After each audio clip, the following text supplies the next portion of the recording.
Yun nga guys, nandito ako ngayon sa palengke. Naghahanap ako ng itlog pugo kasi gusto kong gumawa ng kwek-kwek. Meriendahan namin. Yun nga, nakita ko ng 50 pesos, 80, may 100 pesos. Tinanong ko kay ate kung ilang peraso yung 50 pesos. Yun daw ay 23 pieces. Tapos napaisip ako, unti pala, ang dami namin sa bahay.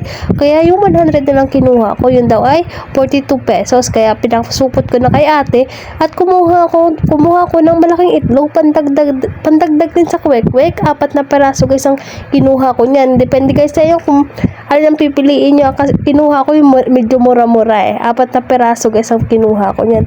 Yung naghanap naman guys ako ng food color na kulay orange kasi ang kwek-kwek diba kulay orange. Nagpakuha rin ako kay ate. Maliit lang guys ang pinakuha kong food color kasi kakaunti lang naman yung gagawin namin itlog. Yun nga guys, mantika na ang bibilin ko and pipinong green gagawa ko ng sausawan.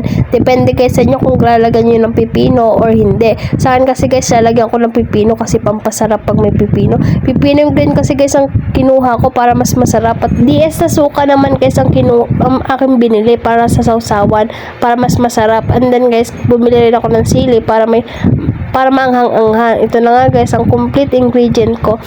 Guys, nawala dito ang aking sibuyas at bawang ha. Ito ang mantika, DS, sili, itlog, food color, at pipino at itlog.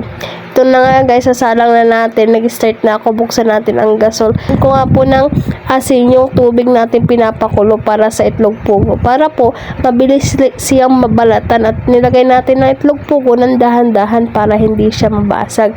Yan po ay 42 pieces. Dandahan po natin siyang ilalagay. Mga 5 minutes po natin siyang isalang para medyo matigas-tigas ang ating itlog at hindi siya labsak.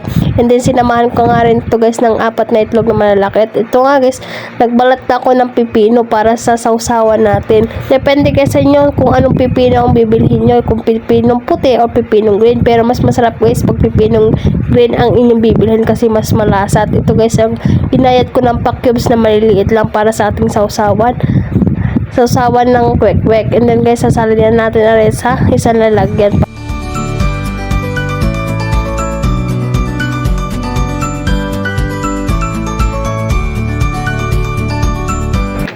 Pagkatapos nga guys ng pipino natin gayatin ang pakyubs, ito naman sibuyas, binalat na rin natin at gagayatin na rin natin ito ng maliliit, pandagdag rin sa sausawan para mas masarap ang ating sausawan. Lagyan nyo guys ito ng sibuyas, bawang ha at paminta, tas konting asin at konting suka at konting tubig para balanse ang tamis at anghang. Ito nga guys, nagbalat na rin ako ng bawang. 4 na peraso nga lang guys na bawang ang aking inilagay sa ating gagawing sausawan ng ating kwek-kwek. Ito guys ay pa-cubes rin ang gagawin natin para same ng gayat ng sibuyas, pipino, sili at bawang. Pa-cubes lang lahat guys ang gagawin natin sa ating sausawan. Depende guys sa inyo kung lalagyan nyo siya ng sili, pero sa akin mas masarap kasi pag may sili. Pa-cubes rin guys yan. And then guys, sasalin na rin natin sa isang lalagyan ang sibuyas, bawang, pipino, sili. At guys, lagyan na nga natin to ng paminta. Optional guys sa inyo kung gusto nyo ilagyan ng paminta. Sa akin kasi lalagyan ko at konting asin kasi pampasarap guys yan. At lalagyan na nga natin guys ito ng DS guys. DS ang gamitin nyo, wag dato puti kasi ang DS ay mas masarap at hindi masyadong maasim. Ito nga guys, nilagyan ko siya ng konting tubig at asukal para guys balanse ang tamis at anghang. Ito nga guys, nandito na tayo sa paggawa ng pangkot natin sa ating kwek-kwek. Naglagay ako ng cornstarch, 2 kutsara at kahalate. At naglagay rin ako ng harina. Ito ay 5 kutsara lang guys. Lagyan nyo ito ng cornstarch para medyo maluto ang ating kwek-kwek. At ito nga guys, nilagyan ko rin siya ng, naglagay rin nga guys ako dyan ng konting food color lang. Huwag nyo naramihan, baka kung anong maging kulay na yan. Orange food color nga guys yun, at konting paminta, konting asin, at optional guys lang yung magic. And then naglagay ako guys ng malamig na tubig kasi medyo pampalutong yun. Haluin natin, mix natin, haluin natin mabuti para mawala ang buo-buo. Guys, medyo malapot guys ang gawin nating pangkot sa ating kwek-kwek. And then guys, ito na nga guys, hinango na natin yung itlog, naluto na siya.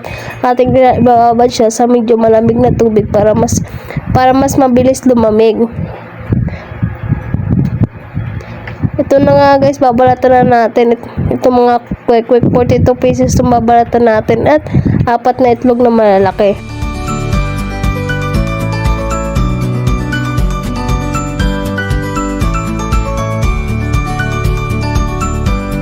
Pinagtulungan na namin to guys kasi marami-rami ari. Baka abutin ako ng madaling araw dito pag hindi namin to pinagtulungan. Ito na nga guys, natapos ang aming kwek-kwek. Ang ating kukot naman ari sa cornstarch para kumapit ang ating pinix na pang kwek-kwek. Ito na nga guys, nagpainit ako ng kawali.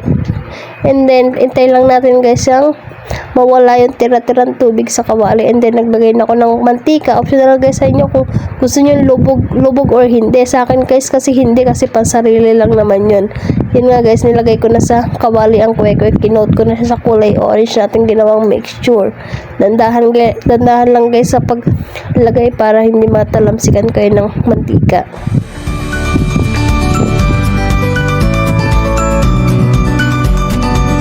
Ayun nga guys, pagkatapos ng natin, ito yung naluto na. Nagluto muna ako ng ilang peraso. Ating titikman kung tama ba ang lasa or mas masarap na. Approve ba sa kanila? Approve daw, masarap daw, masarap. Sa unang luto pa lang, masarap. Aba, mauubusan yata ako. Yun nga guys, nag-next batch na tayo.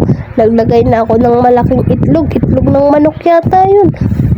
Dalawang guys, ayun nga guys, itlog na malaki na ating ilalagay naman. Itlog ng manok guys ang akin nilagay, ginawang kwek-kwek, pampadagdag naman guys. Konting mantika lang guys yun, hindi lubog, depende guys kasi sa inyo kung gusto nyo lubog sa mantika. Okay nga guys, luto lang ating kwek-kwek. Sinasalin ko na nga rin sa may plato na may tissue para masipsip ang tira-tirang mantika.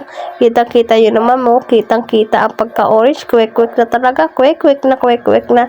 Sarap na, takam na ako dito. Ang dami naming nagawa, 42 pieces na kwek-kwek at 4 na malaking kwek-kwek. Kita nyo naman, naglalagay na naman ako sa kawali. Sa halaga guys, 250 lang aking nagastos dito sa paggawa ng kwek-kwek. Ang dami na naming nagawa. 42 pieces na kwek-kwek na maliliit at 4 na itlog na malalaki. Kung bibili ka sa labas, 5 piso isa. Ilang piraso guys? Ilang piraso yun? Kakaunti lang, di. Nandito na tayo guys sa exciting part. Ating titikman na kung masarap ba. Ay nako, lapang na lapang, mual na mual. Nako, approve na approve guys.